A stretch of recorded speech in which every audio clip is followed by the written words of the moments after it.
Assalamualaikum warahmatullahi wabarakatuh. Halo adik-adik, apa kabar? Perkenalkan, nama kakak Siska Yuliet. Kakak adalah salah satu tentor di TBB Gajah Mada. Nah, sebelum masuk ke materi, jangan lupa di like, di comment, and subscribe ya. Nah, untuk materi kali ini yaitu adalah tentang perilaku asertif kepada teman sebaya. Nah, untuk pertama kali kita akan membahas mengenai pengertian perilaku asertif kepada teman sebaya ya adik-adik. Nah, untuk adik-adik mungkin ada yang pernah dengar mengenai perilaku asertif atau mungkin ada yang belum pernah mendengar. Nah, kakak akan menjelaskan mengenai perilaku asertif terlebih dahulu. Perilaku asertif adalah perilaku antar perorangan yang melibatkan aspek kejujuran dan keterbukaan pikiran dan perasaan, di mana di situ tidak ada kepura-puraan atau manipulasi seperti pikirannya membohongi pikiran dan membohongi apa yang dirasakan. Jadi jujur apa adanya istilahnya, tanpa adanya berbelit-belit seperti itu. Nah, teman sebaya sendiri adalah orang di mana yang mempunyai tingkat umur dan kedewasaannya itu kurang lebih hampir sama. Jadi mungkin teman seangkatan kalian atau teman sekelas itu bisa dikatakan teman sebaya, atau mungkin teman sepermainan yang mungkin kelasnya sama, misalkan kelas 8 SMP sama-sama kelas 8 SMP, atau mungkin kelas 10 SMA, atau mungkin kelas 11 SMA. Nah, itu bisa dikatakan adalah teman sebaya. Nah, dari perilaku asertif itu sendiri ada beberapa kategori yang perlu adik-adik ketahui. Kategori pertama yaitu adalah asertif penolakan, di mana asertif penolakan itu ditandai mengenai ketika dia berbicara, dia akan menggunakan kalimat yang halus atau memperhalus pembicaraan, seperti ditandai dengan maaf, seperti itu. Itu asertif penolakan. Nah, kalau selanjutnya ada yang kedua yaitu adalah asertif permintaan, di mana adik-adik itu menginginkan seseorang atau teman kalian untuk melakukan sesuatu hal perilaku yang diinginkan oleh kalian, seperti itu. Misalkan kalian meminta bantuan, minta tolong, seperti itu. Itu asertif permintaan. Dan untuk yang poin ketiga atau adalah asertif yang ketiga adalah asertif pujian, di mana asertif pujian ini adalah ditandai dengan kemampuan kalian dalam mengekspresikan poin-poin positif kepada orang-orang sekitar, seperti memuji, mengagumi, dan juga bersyukur atau mencintai, ataupun mungkin kagum dengan perilaku teman kalian atau orang-orang teman sebaya kalian di lingkungan kalian. Nah, 3 poin itu tadi itu adalah kategori perilaku asertif. Yang pertama tadi asertif penolakan, yang kedua asertif permintaan, dan yang ketiga adalah asertif pujian. Nah, itu tadi pengertian dan kategori perilaku asertif adik-adik kepada teman sebaya. Nah, untuk materi selanjutnya atau poin selanjutnya yaitu adalah mengenai manfaat apa yang nanti adik-adik terima apabila adik-adik melakukan perilaku asertif ini kepada teman sebaya kalian. Poin pertama, manfaatnya yaitu adalah adik-adik akan mampu mempertahankan hak kalian tanpa menyakiti teman kalian. Dalam arti misalkan kalian menyampaikan apa adanya ketika misalkan ada pada situasi belajar kelompok di dalam kelas atau mungkin belajar kelompok di rumah, kalian akan mampu mempertahankan ide kalian, gagasan kalian, pikiran kalian di dalam kelompok itu. Jadi di dalam kelompok itu akan saling terbuka dan saling mengerti ide-ide apa yang anggotanya itu miliki, seperti itu. Jadi mampu mempertahankan hak atau pendapat kalian. Itu poin pertama. Nah, untuk poin yang kedua yaitu kalian akan mendapatkan kepuasan diri kebutuhan kepuasan diri, dalam arti kalian mampu mengeluarkan pendapat kalian akan bangga dengan diri kalian sendiri bahwa ternyata aku berani mengungkapkan pendapat saya di dalam kelompok, belajar kelompok. Nah, nanti bisa nanti meningkat ke di dalam kelas, atau mungkin ada event-event public speaking dan yang lainnya itu seperti itu. Kalian akan mampu puas dengan diri kalian. Itu poin yang kedua. Dan poin yang ketiga yaitu adalah kalian akan meningkatkan kehormatan diri dan juga rasa percaya diri kalian. Karena setelah kalian mendapatkan rasa bangga tadi, kalian akan mendapatkan peningkatan rasa percaya diri kalian. Jadi bisa membaur kepada lingkungan di sekitar kalian. Dan poin yang keempat yaitu kalian akan mampu menyesuaikan diri di lingkungan manapun, dan juga kalian juga akan mampu beradaptasi kepada masalah ataupun masalah yang mungkin akan muncul, dan kalian akan bisa menyesuaikan diri dan mampu mengambil apa yang akan dipilih selanjutnya. Itu adalah poin manfaat dari perilaku asertif kepada teman sebaya. Nah, poin selanjutnya mengenai materi perilaku asertif kepada teman sebaya yaitu adalah contoh perilaku asertif kepada teman sebaya itu seperti apa sih adik-adik? Nah, untuk contohnya tadi kan kakak sudah menjelaskan bahwa perilaku asertif itu ada 3 kategori. Nah, kakak akan memberikan contoh dari ketiga kategori ini mengenai contohnya seperti apa di kehidupan sehari-hari. Yang pertama tadi yaitu adalah asertif penolakan. Nah, asertif penolakan ini contohnya itu yaitu yang pertama, apabila adik-adik diajak untuk membolos sama teman-teman kalian, teman sebaya kalian menolak. Jadi jangan hanya karena pengen ikut-ikut kalian ikut membolos. Jadi kalian harus berani menolak, karena itu adalah tindakan atau perilaku yang negatif. Yang kedua, menolak apabila teman meminta contekan di kelas, ataupun ketika kalian ulangan teman kalian minta contekan, kalian harus berani menolak.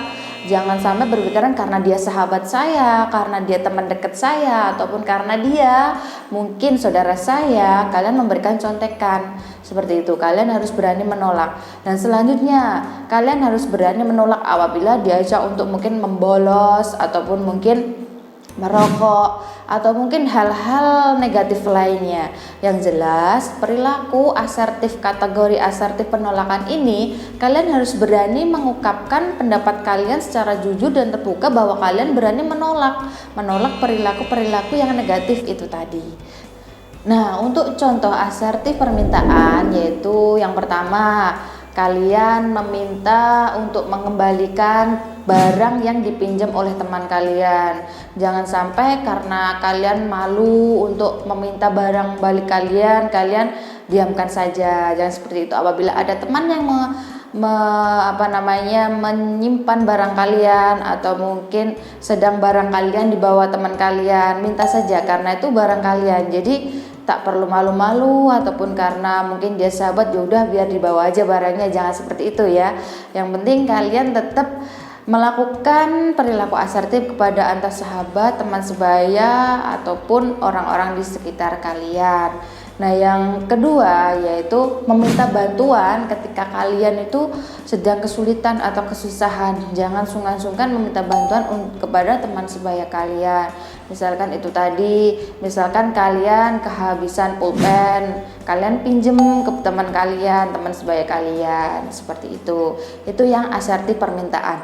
Dan yang ketiga yaitu kategori asertif pujian, yaitu asertif pujian itu dimana tadi bahwa kalian itu bisa mengekspresikan kagum, bersyukur seperti itu kepada teman sebaya kalian.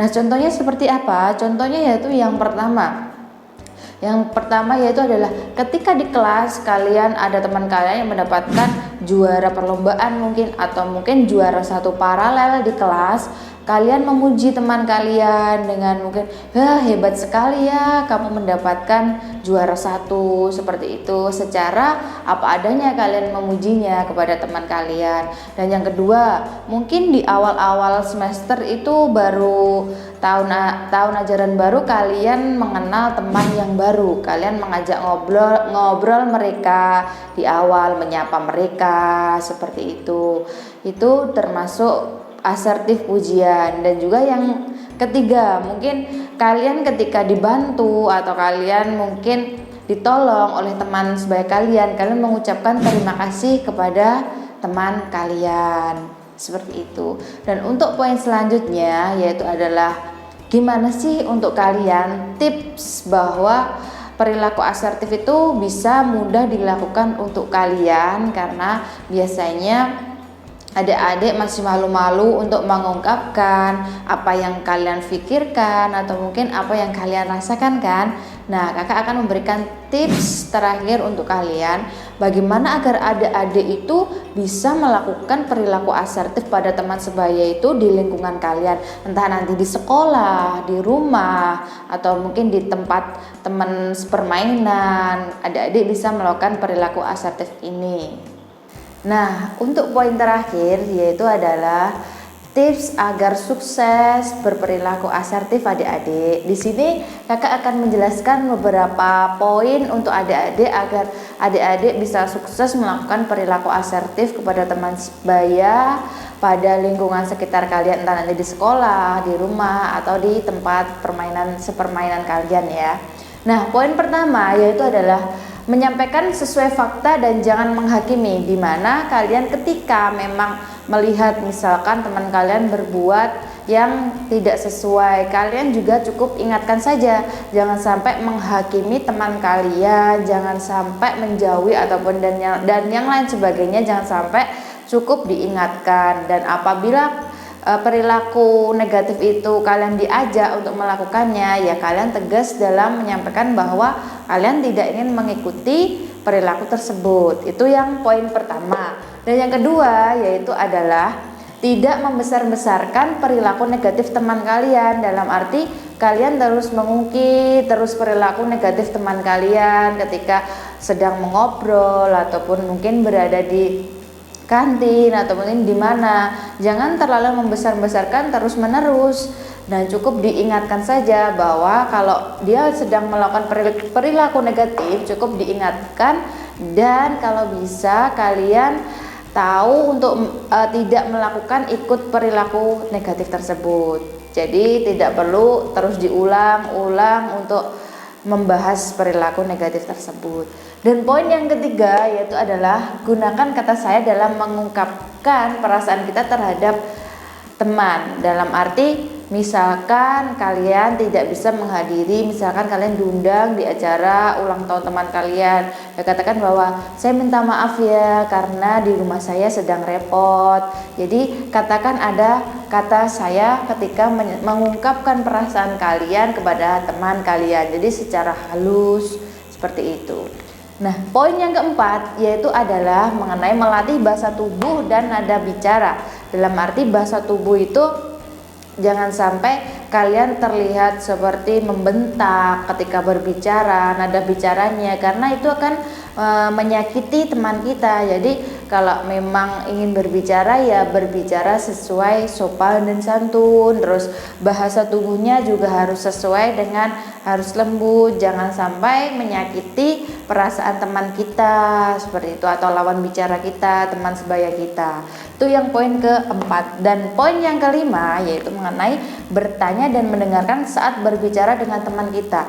Poinnya yaitu adalah ketika kita mengobrol dengan teman sebaya kita, kalau ketika dia berbicara kita yang mendengarkan. Nah, ketika kita yang berbicara, nah lawan bicara kita yang mendengarkan. Nah, apabila kalian tidak memahami lawan bicara kalian atau teman sebaya kalian sedang mengobrol, mengungkapkan apa, apabila ngobrol itu kalian gak jelas, tanya aja, diperjelas seperti apa agar tidak menimbulkan mungkin kesalahan komunikasi. Jadi nanti akan menimbulkan problem atau masalah di berikutnya. Seperti itu yang poin yang kelima. Dan poin yang terakhir yaitu mengenai carilah jalan keluar bersama apabila terjadi masalah dengan teman. Nah, masalah itu bisa mungkin kesalahpahaman komunikasi ataupun mungkin ada permasalahan yang lain dengan teman. Nah, bisa kalian cari jalan keluarnya itu bisa dengan demokratis, dalam arti mengobrol dengan teman, ungkapkan perilaku asertif kalian, ungkapkan apa yang kalian rasakan, ungkapkan apa yang unek-unek kalian kepada teman kalian langsung dengan yang bersangkutan, jangan sampai ke yang lainnya. Kalau ke yang lainnya, ke pihak yang ketiga, bisa nanti melebar kemana-mana. Apabila kalian merasakan sesuatu pada teman kalian, ya udah ungkapkan kepada yang bersangkutan agar tidak menimbulkan kesalahan paham komunikasi terlalu melebar jauh. Nah, itu tadi adik-adik materi kali ini. Kakak berharap bermanfaat untuk adik-adik semua dan bisa mempraktekannya di kehidupan sehari-hari ya. Nah, jangan lupa tonton terus channel YouTube TPB Gajah Mada. Dan sekian dari kakak. Wassalamualaikum warahmatullahi wabarakatuh.